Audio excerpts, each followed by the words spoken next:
बाबरी विध्वंस की बरसी पर अयोध्या से संभल तक हाई अलर्ट। सीएम योगी का प्रशासन को आदेश, उपद्रवियों से सख्ती से निपटे। संभल के पत्थरबाजों से 1 करोड़ रुपए वसूलेगी योगी सरकार। संभल में अखिलेश यादव के सांसद वर्ग के खिलाफ शुरू हुई जांच। आज उत्तर प्रदेश में संभल से लेकर अयोध्या नगरी छावनी में तब्दील हो चुकी है। वजह है भारतीय इतिहास की वो तारीख जब 1992 में बाबरी मस्जिद को ढा दिया गया था। हर साल की तरह इस साल भी Uttar Pradesh police alert mode पर है, लेकिन जिस तरीके से संभल में हिंसा भड़की, उस बीच जो संभल है वो छावनी में तब्दील हो चुका है। चप्पे चप्पे पर पुलिस की तैनाती है, तो वहीं पर पैरा मिलिट्री फोर्सेस की गश्त भी आप देख सकते हैं कि किस तरीके से वहां पर सेना के जवानों की मुस्तैदी जो है वो बढ़ चुकी है।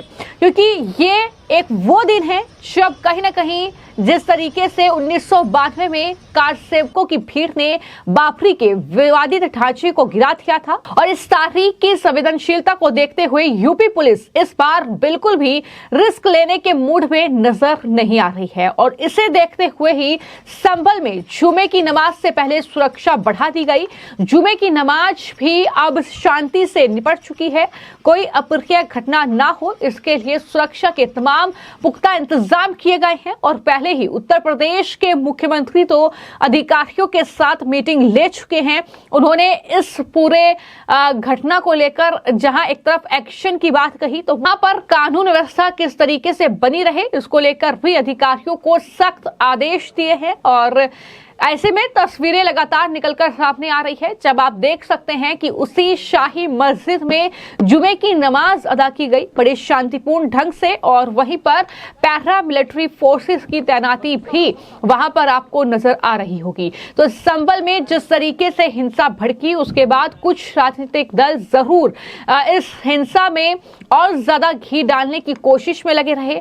अखिलेश यादव से लेकर राहुल गांधी तो संभल जाने की होड़ उनमें लगी रही, लेकिन वहां पर पुलिस और प्रशासन की मौजूदगी के चलते ऐसा नहीं हो पाया, वो संभल नहीं जा पाए। हालांकि इस बीच जो बड़ी खबर है वो ये है कि सीएम योगी ने साफ और स्पष्ट शब्दों में अधिकारियों को ये कहा है कि अगर कोई भी इस दौरान उपद्रव करता दिखता है, अगर इस तरीके का कोई दंगई नजर आता है, तो उस पर तुरंत कार्रवाई होनी चाहिए, सख्ती से कार्रवाई हो, ये भी आदेश दिए गए हैं।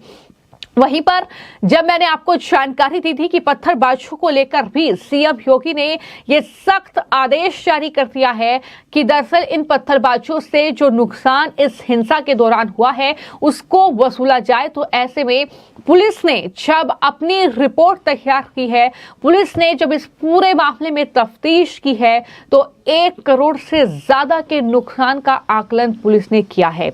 यानी कुल मिलाकर संभल में भड़की हिंसा के जो भी जिम्मेदार लोग हैं, जो भी उपद्रवी हैं, पत्थरबाज हैं, उनसे पुलिस 1 करोड़ रुपए वसूलेगी। जो नुकसान हुआ है उसकी कीमत वसूलेगी, ये तो स्पष्ट हो चुका है।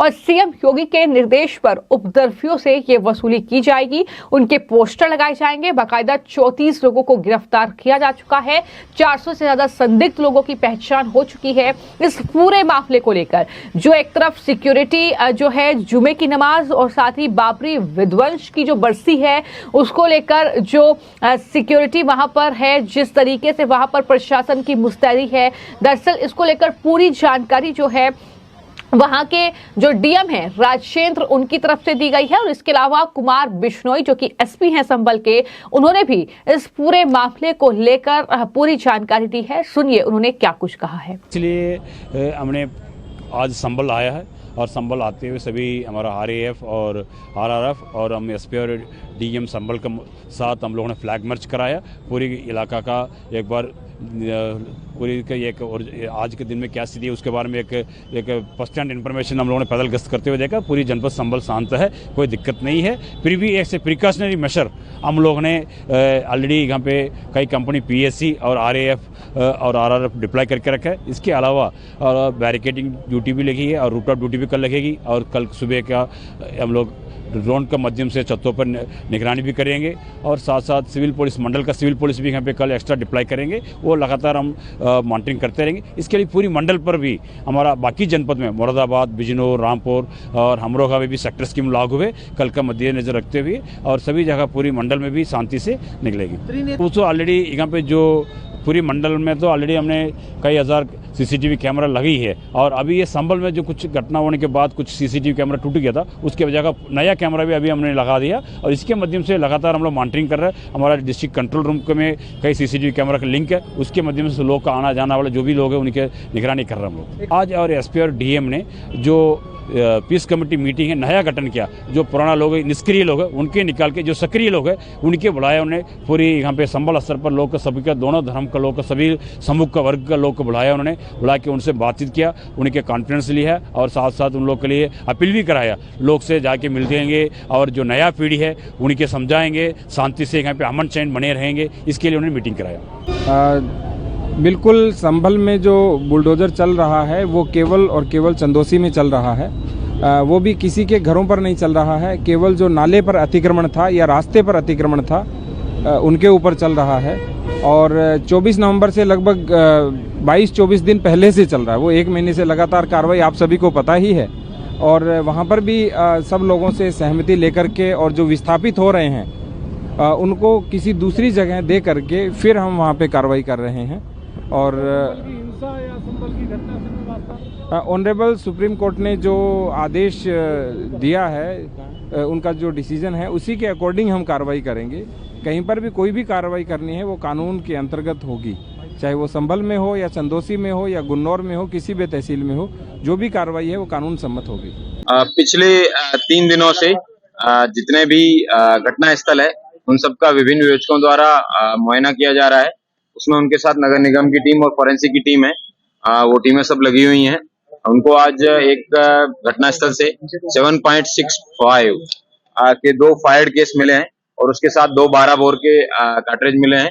जो 7.65 के जो कार्ट्रिजेज हैं वो इंडिया मेड नहीं है, वो US मेड है और इस तरीके टोटल 10 जो अभी तक कार्ट्रिजेज हैं जो फायर्ड केस हैं उनमें से एक मिस फायर है, बाकी सब फायर्ड कार्ट्रिजेज है वो केस हैं, पुलिस को मिले हैं। फोरेंसिक टीम ने उनको सील करके जो प्रॉपर विधिक कार्रवाई है उसके बाद है वो बैलिस्टिक एक्सपर्ट्स को भेजे जाएंगे। वहां से उनकी राय आने के बाद में पुलिस की विवेचना में उनको सम्मिलित किया जाएगा। आज जो 7.65 जो कि इंडिया में प्रोहिबिटेड बोर है वो मिला है और वो US मेड है। तो एक तरफ आप देख रहे हैं कि संभल को संभालने के लिए लगातार पुलिस और प्रशासन काम कर रहा है। हालांकि पूरा विपक्ष इसी पुलिस और प्रशासन को जिम्मेदार मान रहा है इस हिंसा के लिए। वो खुलकर उपद्रवियों का बचाव कर रहा है क्योंकि वजह है कि उनके खुद के सांसद का नाम इस पूरी हिंसा में सामने आया है। तो ऐसे में जो जांच लगातार पुलिस की चल रही है, जिस तरीके से लगातार रिव्यू मीटिंग CM योगी ले रहे हैं, उन सब के बीच जो जांच चल रही है उसमें कई बड़े खुलासे हो रहे हैं। उसमें पाकिस्तानी कनेक्शन सामने आया है, उसमें विदेशी फंडिंग की बात भी निकलकर सामने आई है। और खबर यह है कि जमा मस्जिद के पास जो कब्रिस्तान है वहां पर दरअसल पुलिस टीम जब सर्च कर रही थी तो उन्हें 3 खोखे और एक मिस फायर कारतूस मिला है और इनमें 2 खोखे 7.65 mm के और एक 12 बोर के हैं। ये भी जानकारी निकलकर सामने आई है। US मेड इन खोखों पर लिखा हुआ है। जिस तरीके से लगातार मैंने आपको ये जानकारी दी है कि साजिश और षड्यंत्र की बू भी इस पूरी हिंसा से निकलकर सामने आती है। तो वहीं पर हालांकि इस पूरे मामले में किस तरीके से पुलिस एक्शन मोड में नजर आ रही है ये लगातार हम देख रहे हैं। और खबर ये भी है कि एक अन्य मामले में वहां के जो सांसद हैं उनके खिलाफ जांच शुरू हुई है, ये भी निकलकर सामने आया है। तो कुल मिलाकर इस तरीके से लगातार पुलिस की तफ्तीश जो है वहां पर जारी है और संभल हिंसा को लेकर जो पुलिस और प्रशासन है वो कोई भी कह सकते हैं कि कोताही नहीं बरतना चाहता है। तो ऐसे में इस तरीके का ये पूरा एक्शन है जो फिलहाल इस पूरी हिंसा को लेकर देखने को मिल रहा है। फिलहाल आपकी इस खबर को लेकर क्या राय है, हमें कमेंट बॉक्स में जरूर लिखें। धन्यवाद।